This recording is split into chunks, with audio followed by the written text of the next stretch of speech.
Muy buenos días, Panamá. Hoy es viernes 6 de mayo. Usted nos ve por Next, Canal 21. Nos escucha por Cable Continente. Bueno, estamos ya en esa quinta ola. Una positividad de casi 20%, 18.9%. Pues, ¿qué queda? Bueno, reforzar esas medidas de seguridad. Vacúnese. Vaya y póngase esa cuarta dosis si tiene más de 50 años, si tiene algún problema en su sistema inmune o pues póngasela. No hay, yo creo que lo que ha demostrado la vacuna es a pesar de la fiereza de esta quinta ola, es la cantidad de casos que están en UCI y los fallecidos. Es decir, compare los números. Cuando estábamos en este nivel, en este mismo nivel, pues sin vacunas y con vacunas. Ahí está la respuesta. Un día también en el que consternada la comunidad con ese asesinato de ayer en el área de San Francisco. La historia, bueno, la pueden ver hoy en el diario Crítica, pero pues, ¿qué tan seguros estamos? ¿Y qué está motivando esos asesinatos selectivos que se están dando a plena luz del día y en pleno centro de la ciudad? Un día también en que bueno, vamos a tener hoy al presidente de la Cámara de Comercio de Colón y ese llamado que están haciendo a la sensatez. Siéntense. Al final, pues, Colón tiene un potencial inmenso y antes de iniciar el programa estaba hablando con el ingeniero de los grandes problemas logísticos que hay en el mundo, los cuellos de botella que se están formando en Shanghái o en Los Ángeles, debido, pues, por ejemplo, en Los Ángeles a la no automatización de sus puertos. Nuestros puertos son eficientes, son automáticos. Incluso, pues, creo que esta es una coyuntura para que la ruta del Canal de Panamá salga fortalecida. Pero bueno, vamos a ver, con mensajes como estos de paros y de asesinatos, no estamos llamando a la atracción al mundo. Marc Anthony reapareció y en su cuenta de Instagram pues explicó un poco lo que le pasó. Está en una cama en Miami y dice que volverá, como MacArthur. Un día en el que Gustavo Petro retoma su campaña reforzando las medidas de seguridad ante esta amenaza de intento de asesinato. Así que así andan las cosas en el mundo. Don José. Buenos días, Fernando. Que contar hoy. Buenos días, ¿cómo estás? Buenos días. Buenos días a toda nuestra audiencia que nos sigue en Cable Continente Radio y en Canal 21 Next TV. Viernes, Fernando, viernes, no se olvide, viernes 6 de mayo. Este es un viernes en la que usted está saliendo por ahí a una barbacoa en su casa, tómese un vinito. Si no sabe qué vino tomar, no, busque ponga usted ahí a Juan Carlos. Juan Carlos, y él muy le contesta. ¿No? Uno de los mejores sommeliers panameños. Además, ¿no? sabe de calidad como de precio. Exacto. Que es lo más importante. Hay gente que sabe de calidad y dice, bueno, un vino caro, y yo, ¿por qué quiero si no lo puedo pagar? Entonces él sabe de calidad, de precio, vinos buenos, baratos, buen sabor. Así que estar tranquilo. Tenemos una positividad en 18,4%, así que ¿por qué se va a ir para ningún lado? Tranquilo. Bien. Ahora hablo un poco más sobre este tema. Pero, Fernando, para comenzar con nuestra gente que está tomando su café, que viene en camino, hay un tranque muy grande, como llovió, en algunos lados se fue la luz para variar. ¿Usted conoce a Soleiman Kiernilov? Kiernilov. ¿No sabe? El de Bielorrusia, el país perdido en el Cáucaso. Este caballero es un oligarca ruso cuyo yate de 300 millones de dólares, fíjese lo que le estoy diciendo, un yate de 300, fue capturado, está en Fuji. Y los abogados presentaron una acción judicial para que le entregaran el yate y dijeron que no. Está capturado tu tía. Ahora imagínese usted un yate de 300 millones. De 300, este es uno de los que están sí, bajo. ¿Qué afición esa gente por el yate? Por todo. ¿Dónde cree usted que ellos tenían esa veracidad? Incluyendo el presidente Putin y todo su entorno. Fuera de Rusia. Sí. ¿Ah? Ellos no andaban en el mar de Azov. No, andaban en Francia, en Inglaterra. Mallorca, en Ibiza. Ahora los oligarcas, adivinen dónde se están refugiando. En los Emiratos Árabes. En Dubái. En Dubái. Ahí van para allá, huyéndole a las sanciones. Y estos sí son millonarios de verdad, ¿no? Los millonarios nosotros aquí son Son tachuelas al lado de esto. Yo me pongo que debe tener un yate para tener, vale 300 o a uno cuesta 1.000 millones. 1.000 millones. Eso es lo que defienden la gente cuando dice que Putin es un revolucionario. Putin lo que es un nacionalista a ultranzas que dirige un Estado. Nunca se olvide. Un Estado, un petroestado. Sí, una cleptocracia. Una cleptocracia que le ronca el aparato. Eso es lo que es. Y ese afán de construir, de ampliar, ¿no? Porque además capturó a Europa en el 40% del suministro de petróleo y del gas natural para sus amigos, porque todos eran empresas públicas que le entregaron a estos oligarcas, el Gazprom, por ejemplo, los millonarios ahora que no están con Putin aparecen muertos, se suicidan. Yo me pongo a pensar, ¿quién con 300 millones de dólares en un yate se va a suicidar? ¿Ah? ¿Qué problema puede tener? Bueno, hay millonarios suicidados, la mayoría exdirigentes de la Gazprom. Bien. Le cuento esto para introducirlo en una serie de temas. Por ejemplo, Europa ha puesto nuevas sanciones a Rusia y dentro de ellas, adivinen quién está en esa sanción, en esa lista de sanciones como persona. El Cirilo. El patriarca de la ortodoxia de Moscú, de Rusia, de la ortodoxia. Está en la lista que no puede, es más, de hecho iba a una reunión en Alemania y no va a ir. Entre otras, y también está una amiguita del presidente, una tal Alina Kabaeva. Ella es una gimnasta muy bonita. Putin dice que niega que él no tiene nada que ver con ella. La verdad, si tiene que ver no es mi problema. Pero ella está en la lista. De las que van a estar dentro. Hay una lista grande que ya... Recuerde que hoy se cumple el 71 días de la brutal agresión a Ucrania. Ahora le hablo sobre lo que está ocurriendo. Hay una serie de bombardeos masivos, pero hay una reducción del movimiento de tropas.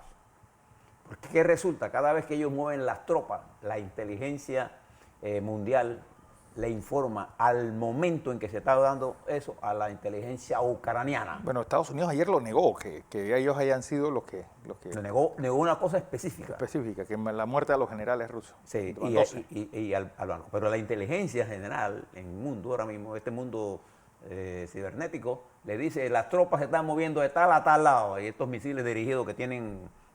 Javelin. Ya sabes, tú lo puedes poner directamente donde tú quieres ir, cerca de eso, y ahí se llevan un pocotón de gente. Por eso llevaron a un general ruso y un poco de oficiales. Bien. Entonces harán poco movimiento de tropas y un intenso bombardeo. Eso es lo que hizo en Serbia este caballero de la KGB, el señor Vladimir Putin, presidente de Rusia. Síguele la pista a todo esto. Ahora le voy a dar más información, pero quisiera, Fernando, hablarles, cuando uno mira el mapa, recomendarle dos lecturas a ustedes. O que miren, porque están por escrito y están en videos. Hay un reportaje que se hace al CEO, que hace una entrevista que le hacen al CEO de JP Morgan, Jamie Dimon. Cuando habla de esa gente, estos son de los hombres más informados del mundo. Tienen que ser, ¿no? Porque toman decisiones... por países, grandes empresas. Se saben de memoria. Esos hombres están rodeados de los mejores talentos en el mundo financiero. Por eso usted ve, por ejemplo, cuando usted habla de Journal of Wall Street, ahí te encuentra información dirigida para hombres que toman decisiones. Hay poca información de eso. Banal. De banales, de tonterías, de bochinche. No, ahí vamos al grano. Lo que pasa en China y a dónde se puede hacer negocio y dónde no. En Rusia, Estados Unidos. O sea, eso está dirigido para hombres que toman decisiones. Bueno, este señor, el CEO, uno de los hombres más poderosos en el mundo, JP Morgan es uno de los grandes bancos. JP Morgan Chase. Sí. No olviden que nosotros la marca Chase tal vez la conozcamos más y lo tengamos más fresca. Fíjense que lo que dice él, en su entrevista él dice, a mí no me preocupa ni el aumento de la inflación, ni una caída del crecimiento en los Estados Unidos, ni en el mundo. En general no me preocupa. Porque nosotros hemos vivido eso y sabemos bregar con eso. Lo que me preocupa, dice él, es lo que está pasando en la guerra con la agresión de Ucrania, de Rusia contra Ucrania, porque es impredecible Sí, claro. esta variable. Y esta variable está produciendo, dice el CEO de JP Morgan, está produciendo cosas que no podemos manejar. Por ejemplo, todo esto que está haciendo Putin para chantajear con el petróleo, está creando un desabastecimiento. Ese problema es más serio y está obligando a esa alianza que se selló, ¿se acuerdan antes de la invasión? Cuando Xi Jinping se reunió, bueno, cuando Putin visitó con los Juegos Olímpicos a Xi Jinping y se declararon amigos infinitos, se dio la invasión y ha colocado a China en una situación difícil, a Xi Jinping, porque va rumbo a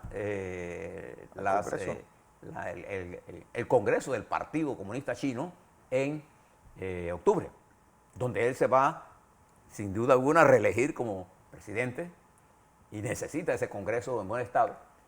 Y él dice que uno de los grandes afectados por esto es Xi Jinping, que lo ha puesto en una situación bien complicada. ¿Por qué? Porque la guerra, la agresión ha tomado medidas sin precedentes en la historia. Nunca en la vida se habían tomado medidas contra un estado de la naturaleza que se están tomando en este momento. Y vienen más. Y vienen 7 medidas más gigantescas, ¿no? Y esto va a obligar, dice él, a una caída del Producto Interno Bruto en este primer semestre. La caída del PIB en Rusia va a ser del 12,5%. Eso está creando un desabastecimiento de petróleo, está creando un problema en China y encima de eso, dice él, China envuelto en una maraña de problemas en la que lo que es Shanghai, lo que es Beijing, en medidas de tipo draconiano, cierre completo, obliga a Xi Jinping a tomar medidas porque él quiere llegar en octubre sin COVID. Es interesante que usted mire esta entrevista para que usted tenga una idea de lo que está pasando en el mundo, dicho por uno de sus tomadores de decisiones. Uno de los hombres más influyentes en la toma de decisiones globales. Yo no estoy diciendo que lo que él dice, sino préstele atención. Y él advierte sobre esa variable, que es la que nosotros que no es, cuando hablamos ayer con el banquero panameño, le decíamos que la variable, enfrentamos simultáneamente 2 guerras mundiales. La guerra contra el COVID y esta guerra, que ya tiene características de guerra mundial. Lo único que no tenemos es bombas atómicas. Cuando suene eso, cierra la puerta y bote la llave. Bien, esto es una cosa. La otra cosa que quería que ustedes leyeran hoy es un artículo que aparece en la BBC, un artículo titulado ¿Quiénes son los mismos de siempre?, entre comillas, que han gobernado a Colombia por más de 200 años, escrito por Daniel Pardo, de la BBC en Colombia. Un interesante artículo en donde él hace un análisis, fíjense lo que él dice, entre otras cosas. En los 200 años que tiene Colombia, solo 40 familias han gobernado a Colombia. Y se ha creado una especie de élite. La primera élite vino de los Andes. De los 118 presidentes que ha tenido Colombia, 80 han venido de esa zona. ¿Qué es esa zona? Esa es la zona donde se produce la primera mercancía de poder, el café. El café. Y en esa zona cafetera surgieron, pero además otra élite vinculada al periodismo y a la intelectualidad. Aparte de estas 40 familias, se ve, por ejemplo, Santos, el presidente Santos, el heredero del tiempo. No, si uno ve los apellidos se van repitiendo y uno piensa que son los mismos apellidos. Pero no, fíjese que hasta que salió Uribe, que viene de otro emporio, porque Colombia tiene zonas de desarrollo muy claras. Sí, es que Colombia igual que por pero eso nosotros decidimos salirnos de Colombia, porque Colombia es un país pues, que son pedazos que no están unidos unos con otros. Sí. Y el último presidente costeño que tuvo Colombia fue Rafael Núñez. Por cierto, con mucha relación con Panamá. Y en 1800 y algo. Sí, bueno, él fue el que se cinde Panamá y su suegra era chiricana. Es que compone el grito de Dolores en honor a su suegra. Este fue el Dolores. último presidente costeño. ¿Y usted sabe quién es costeño? ¿Mm? Gustavo Petro. Petro. Y Entonces, Francia Márquez, que viene del área del conflicto. y lo mismo de siempre es que este grupo de élite sigue gobernando y en esta ocasión un grupo que no son los mismos de siempre, entre los que está Petro, entre los que está la señora esta que es vicepresidenta de él, Francia está, Márquez. está la señora Betancourt, está Fajardo, está este alcalde de Bucaramanga, Rodolfo Hernández. y se produce un fenómeno nuevo. La posibilidad de que alguien fuera de esta Elite. élite, de esto, y cómo se cayó Uribe como influenciador del siglo XXI, estuvo Ha sido el dominado por el siglo- uribismo. Uribe es, guardadas proporciones para la primer cuarto del siglo de Colombia, lo que fue Porras para nuestro primer cuarto de siglo en Panamá. Y estas elecciones del 29 de mayo en Colombia se van a dar en el marco de esta. Entonces en Colombia esta élite ha hecho que si usted es pobre en Colombia y dentro de esa pobreza usted surge, usted nunca tendrá el tratamiento que tienen la élite. Porque una de las universidades más poderosas, la Universidad de los Andes, A los Andes. una universidad privada de un prestigio enorme, de ahí que salen esta gente. La Javeriana. Sí, sí. Y la mayoría de estos presidentes no son terratenientes. Recuerda que en nuestra época eran los terratenientes los que gobernaban. Acá en Panamá, allá no. Allá dominaban los talentos de la élite, del poder. Entonces se ha creado, incluso ahí hace un análisis de cuando se crearon estas 6 zonas de desarrollo en Bogotá. Y si usted era de la zona 1 para pasar a la 6, aunque usted pasara a la 6, lo trataban como la 1. Sí. Les recomiendo que se lean esto, porque ellos están expresando con mucha claridad esta atomización de las fuerzas políticas que se reflejan con mucha precisión en el Senado y la Cámara de Representantes de ese hermano país. Y una cosa muy parecida a esta, con las diferencias, es lo que está ocurriendo en Perú, Pero no en resulta donde que la el élite señor- de Lima y de las ciudades más importantes ignora a los otros Perú y dieron origen a que alguien de esos otros Perú, como Pedro Castillo, sin ningún plan estratégico, sin ninguna capacidad de entender que él no estaba corriendo para maestro, él estaba corriendo para ser presidente Sí. de una nación Lo único que que tenía es en la cabeza complicada, era el sombrero. ese. es complicada, y que ahora lo están investigando, dime por qué. Por plagio. Por plagio a la tesis. Mire la campaña de persecución que hay contra este caballero de la élite, de la élite contra él. Y como consecuencia lo que pasa es que en Perú no manda nadie. El Senado, que es un unicameral, con una capacidad de votar al presidente increíble. Basta que en 87 se pongan de acuerdo para sacarlo, Para sacarlo. por lo que sea. Y si usted se mueve un poquito a Ecuador, el presidente Lasso, Guillermo Lasso, tiene un índice de gestión de negativo de 75%. Es decir, 3/4 de la población no quiere saber de Ya él. no quiere saber de él.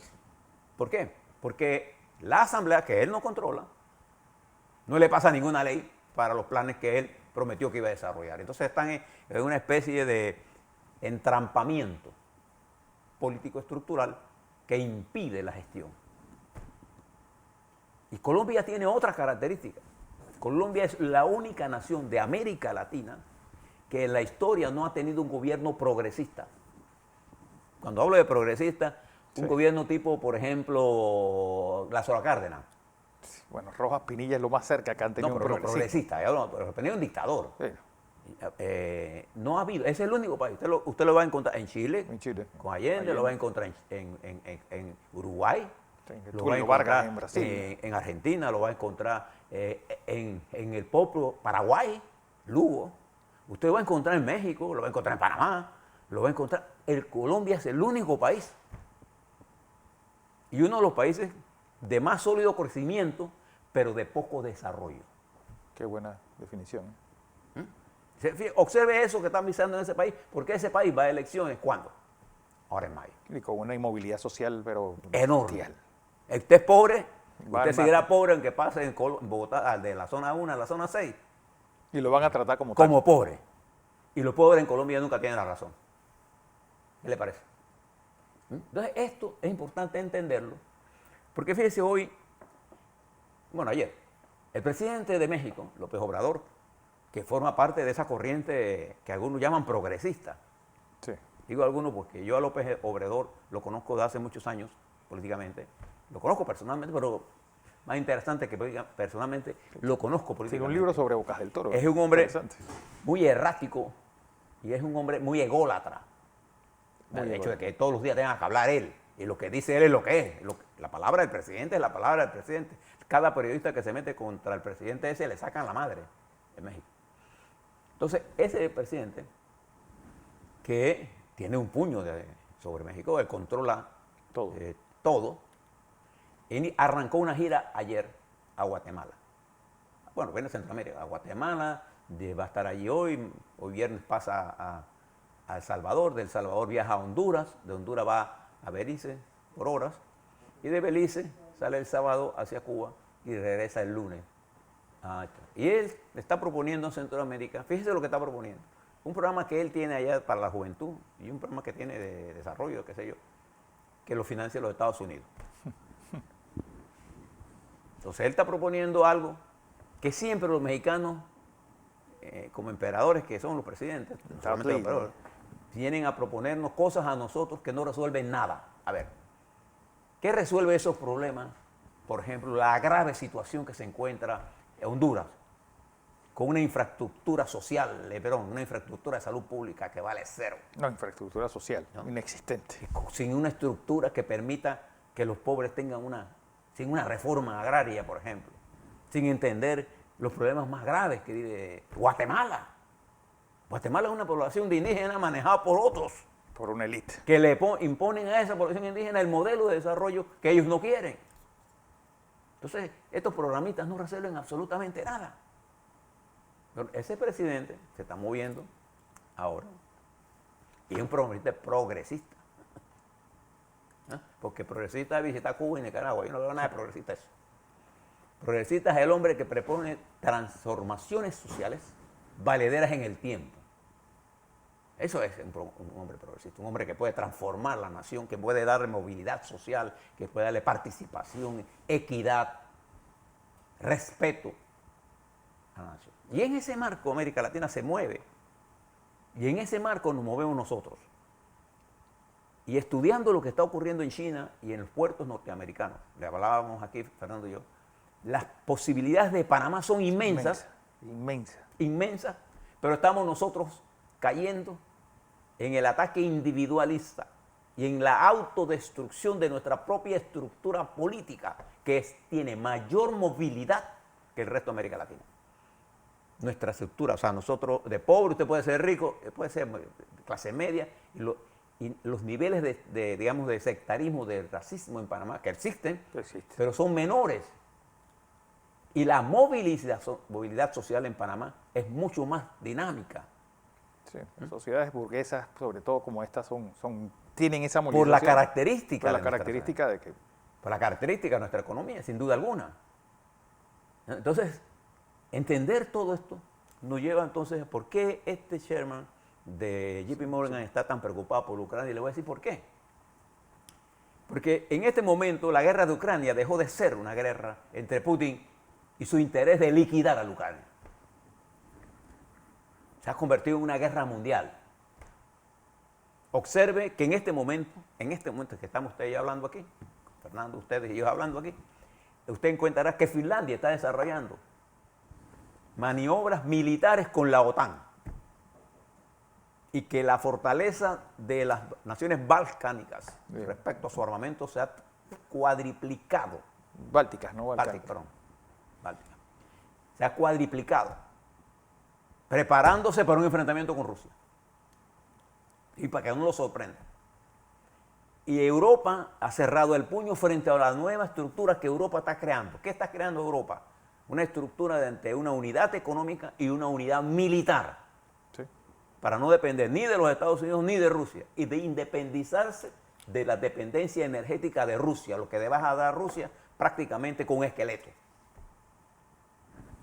Y le ha planteado un problema a Rusia porque el financiamiento de Rusia depende es como el banano era para nosotros, es el petróleo para él. Quítale el petróleo y se dañó los ingresos. Y ellos tienen menos capacidad de producción que tiene China popular, que sí es una potencia mundial. Rusia hoy, antes estaba en el 11º lugar, hoy debe estar ya como en el 20º lugar. Usted pregúntese nada más, ¿cuántos productos rusos tiene usted su acceso aquí en esta economía nuestra, que es tan movible? Pregúntese cuánto tiene franceses, cuánto tiene a norteamericanos, cuánto tiene italianos, españoles, alemanes. Y las corbatas, la ropa. Pregúntese cuántos rusos tiene, nada más para que usted vea el nivel de aislamiento. Entonces Putin ha cerrado más eso y ha abierto un alto nivel de incertidumbre. Fíjese lo que viene en mayo. Este mayo va a ser interesante para el mundo y complicado. Ayer se desplomaron las bolsas vertiginosamente, que era parte de la estrategia del FED. Aumentar el valor de los bonos norteamericanos, claro, bajar el dinero circulando para controlar la inflación. Pero lo importante de esto que viene es que vamos a mantener una inflación alta. Ahí hay un país de nosotros, de América, que usted conoce muy poco, que es Paraguay. Paraguay está en una estanflación ya. Sí. A un alto nivel de precios, inflación. Y un desempleo. Y un desempleo, pero un crecimiento de 3 semestres negativo. Entonces, la estanflación, te quita a un hombre que puedes hablarle más sobre esto, es una de las cosas más peligrosas que puede pasar en una economía. Entonces, frente a todo eso, ¿qué debemos hacer nosotros en Panamá? ¿Qué tenemos que preocuparnos? ¿Por qué debemos saber de todo esto? ¿Por qué le estamos hablando de Colombia? ¿Por qué le estamos hablando de todos estos temas a los Estados Unidos? Porque el 9 de mayo, Putin va a hacer un desfile militar y pretende, entre otras cosas, pretende hacer uno en Ucrania, en una de las regiones que él dice liberadas. Y la guerra lo va a sorprender el lunes sin haber logrado su objetivo estratégico, que era tomarse Kiev. Gracias al apoyo internacional y a la cantidad de armas que cuenta Ucrania, que lo han detenido. Y que demuestra, todo el mundo sabe ahora, las debilidades y fortalezas del ejército ruso. Exacto. Y todo el mundo está sacando lecciones. También nosotros vamos a tener, aquí en Panamá ahora, el 15 de mayo, el resultado de las elecciones internas en el PRD, que va a ser un punto de referencia. Vamos a tener el 20 de mayo las decisiones que se tomen en Nueva York, que van a tener efectos en la República de Panamá. Pero lo vamos a tener en medio, y ese es el gran problema que tiene la República de Panamá, de un odio que hemos desarrollado y una capacidad de odio que nos permite a nosotros decir cualquier clase de estupidez o de sentimientos que le hace más daño el que la emite. Cuando yo veo a alguien sufriendo, yo no me alegro por el sufrimiento de ningún padre, de ninguna madre. No me alegro. Porque eso diría mucho más de mí. Más de mí que de quien está sufriendo eso. Cuando uno es padre, sabe lo que uno siente cuando ve a un hijo en circunstancias difíciles, cualquiera que sea. ¿No sé? Uno lo más que debe sentir es solidaridad. Claro. Y eso es lo que digo. Eso no quiere decir absolutamente nada que yo esté de acuerdo con la conducta buena o mala que allá se está desarrollando. Eso lo juzga la justicia de la sociedad.